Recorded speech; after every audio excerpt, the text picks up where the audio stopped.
গত কয়েকদিন ধরে পাল্টাপাল্টি হামলায় উত্তপ্ত পাকিস্তান আফগানিস্তান সীমান্ত। এরই মাঝে সর্বাত্মক যুদ্ধ ঘোষণা করে পাকিস্তান।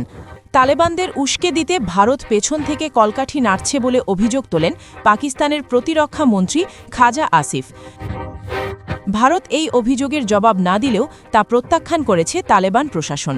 এদিকে রমজান মাসে আফগানিস্তানে পাকিস্তানের সামরিক অভিযানের নিন্দা জানায় নয়াদিল্লি। ঐতিহাসিকভাবে তালেবানকে কখনোই সমর্থন করেনি ভারত। ১৯৯৬ সালে প্রথমবার তালেবান ক্ষমতায় গেলে দীর্ঘদিন কাবুলের সাথে কূটনৈতিক সম্পর্ক এড়িয়ে চলে নয়াদিল্লি। এমনকি ২০০১ সালে তালেবান বিরোধী মার্কিন অভিযানকে সমর্থনও জানায় ভারত। অন্যদিকে ২০০৮ সালে ভারতীয় দূতাবাসে হামলা চালিয়ে ৫৮ জনকে হত্যা করেছিল তালেবানরা। এমনকি ২০২১ সালে তালেবান পুনরায় ক্ষমতায় এলে আবারও আফগানিস্তানের সাথে কূটনৈতিক সম্পর্ক ছিন্ন করে ভারত। শুরু থেকেই তালেবানের ঘোর বিরোধী ভারত কেন ইউটার্ন নিল? গত কয়েক বছর ধরে দেখা যায় ধাপে ধাপে সম্পর্কের বরফ গলতে শুরু করেছে ভারত ও আফগানিস্তান সরকারের মধ্যে। গেল বছর অক্টোবরে কাবুলে ভারতীয় দূতাবাসের কার্যক্রম পুনরায় চালু হয়।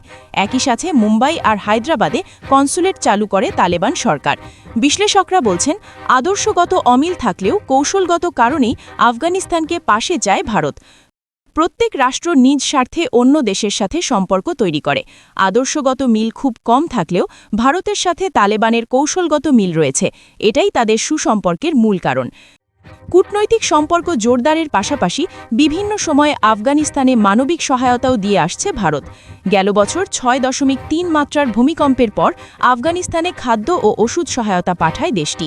এর আগে কারজাই আর ঘানি সরকারের শাসন আমলে প্রায় $৩০০ কোটি আর্থিক সহায়তা দেওয়া হয়, যা স্কুল, হাসপাতাল, মহাসড়ক ও সংসদ ভবন নির্মাণে ব্যয় করে আফগানিস্তান।